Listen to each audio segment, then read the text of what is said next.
It's time to grab your acoustic guitars. We're about to explore an unforgettable strumming song from the 90s. Hey there, fellow guitar enthusiasts. Guitar Guru Jeff here. How are you doing today? I hope you said good, because we have an incredible song we're going to be learning today. We're going to be learning how to play If It Makes You Happy.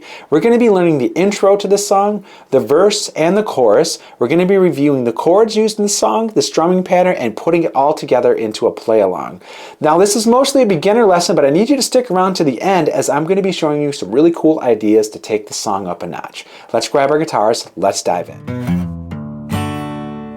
Alright, so this song fits the format of what I feel makes a song really good from this era. It only has 5 chords total. Let's go over the chords for the song. The very first chord is a G chord. We're going to be playing this with fingers 3 and 4, not the traditional way with 2, 1, and 3. Third finger goes on the 6th string, 3rd fret. Fourth finger goes on the 1st string, 3rd fret. It's worthy to note that I'm actually blocking that 5th string with my 3rd finger. Alright, the next chord is going to be a G suspended 2-4 chord. For that chord, we're going to take our first finger, we're going to put it while we're holding G down. We're going to take our first finger and put it on the 2nd string, 1st fret, and our second finger goes on the 3rd string, 2nd fret. Alright, now if suspended chords are a new thing for you, be sure to check out my video, Unleash Your Guitar's Potential with Suspended Chords. In this video, I give you a great lesson explaining how these chords actually work. Alright, so for the verse of this song, we're going to be using the exact same chords, G and G suspended 2-4. Let's move into the pre-chorus of the song, where we only have 2 chords. We have a C chord, which is the traditional C chord, first finger, 2nd and 3rd. And the next chord is going to be a D chord, which is the traditional D chord, fingers 1, 2, and 3. Alright, moving on to the chorus, we have an A minor chord, which is fingers 2, 1, and 3. Then we have the C chord, which is fingers 2, 1, and 3. Moving into a G, which we're going to stick and stay with fingers 3 and 4. And then D. Alright, now let's put the emphasis on the right hand right now. So I'm going to be muting these strings, and we're going to be talking about the strumming pattern for this song. The strumming pattern for this song, it's going to be just a real straight 1, 2, and 3, and 4, and I recommend practicing along with me right now and practicing this before we dive in and before you actually play the song, just to get this hand warmed up, alright? Let's try this after 4. 1, 2, 3, 4. Down, down, up, down, up, down, up. 1, 2, and 3, and 4, and 1, 2, and 3, and 4, and. Really, really important, make sure that when you're strumming this, make sure you keep a really, really loose wrist. Remember, we're not robot strumming, you keep the wrist really loose. Now, if you're still struggling a bit with your strumming, be sure to check out my video, Tips for Effortless Strumming, where I teach some excellent tips on how to get you better at your strumming. Alright, so now that we understand what the strumming pattern is, let's go over and talk about how many times these strumming patterns are played and applied to each section of the song. Now, the introduction to the song is going to have 4 patterns total. 1 pattern for G, 1 pattern for G suspended, 1 pattern for G, 1 pattern for G suspended. Now, moving along to the verse, we have 8 total patterns, where we're going to have 1 pattern for G, 1 pattern for G suspended, 1 pattern for G, 1 pattern for G suspended, another pattern for G, another pattern for G suspended, 1 pattern for G, and then the last total pattern, pattern number 8, is going to go just for the C chord only. Alright, moving along to the chorus, there's going to be 8 total patterns once again, where the first pattern is going to be over the A minor chord, second pattern is going to be over the C, the next pattern is going to be over G, the next pattern is going to be over D, and then we're going back to A minor for a pattern, 1 pattern for C, 1 pattern for G, 1 pattern for G suspended. Alright, let's put this whole thing together by adding the strumming pattern to the song with the lyrics, alright? So know that in the very beginning of this, the introduction is just going between G and G suspended, 1 pattern each for a total of 4 times. Let's try that after 4. 1, 2, 3, 4. G, down, up, down, up, down, up. G suspended. Up, down, up, G, down, up, down, up, down, up. G suspended. All right, let's dive into verse 1.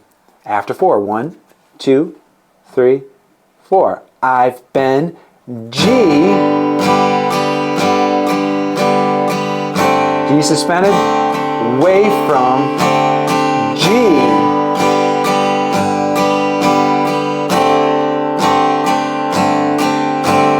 G chord of poncho.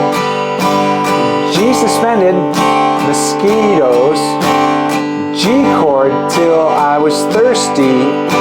C. Let's go into verse 2. After 4. 1, 2, 3, 4. We went G chord. G suspended. To thrift store. G chord.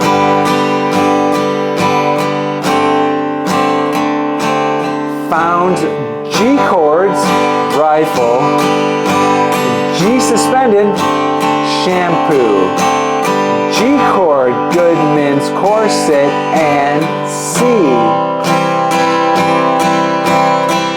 All right, moving into the pre-chorus after 4. 1, 2, 3, 4. Well, O, C chord. I made this up.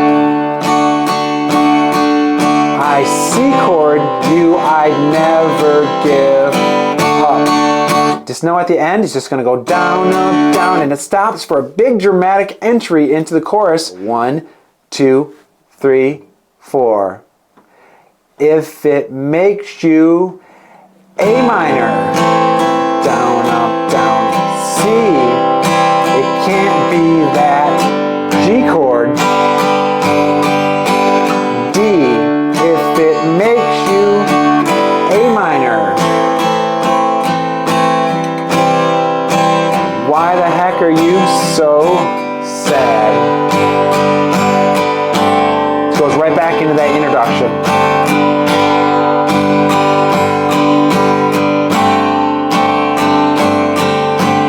All right, you did an awesome job. Let's talk about how we can make this sound even cooler, right? This is a little more advanced way of playing it.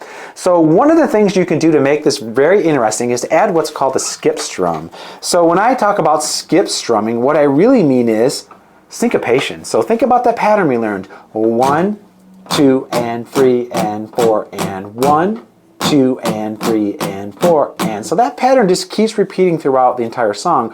But imagine if we took 2 of those, put them together, and then the second time around we skipped the very first down strum of that pattern. So it would sound like this.